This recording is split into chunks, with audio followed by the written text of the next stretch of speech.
Hey, if you want to clean a big brush of your Xiaomi Vacuum Cleaner G20 Max, first of all, you will have to rotate this brush. And on this side, you can find this orange button. So you will have to move it into the right side like that. Now this part will jump out. And now you can put your finger over here and gently take off this spinning part. So first of all, you will have to cut out all of the hairs that will appear over here with scissors. And then you can use, for example, this kind of the wet paper towel and clean all of those plastic parts and also these small brushes. There is no any information on the user manual that we can actually put it under the water, so I don't recommend you to do that. If you want to, you are doing this on your own risk. And now, as you can see, after like 3 or 4 minutes of cleaning, it looks definitely much better.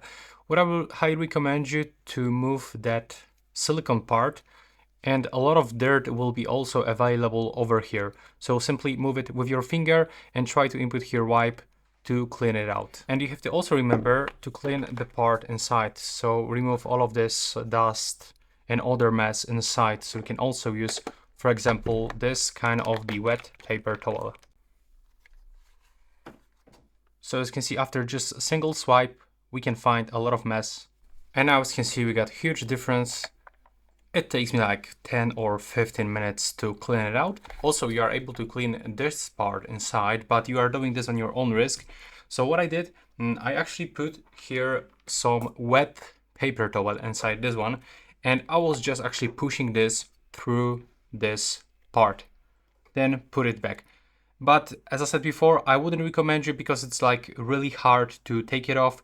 When it stucks over here, it's not that easy. So if you want to risk, you can do that, but if you don't want to, I don't recommend you. And now, if you want to put this part back, so this part we have to put inside this one, so we can just slide it in.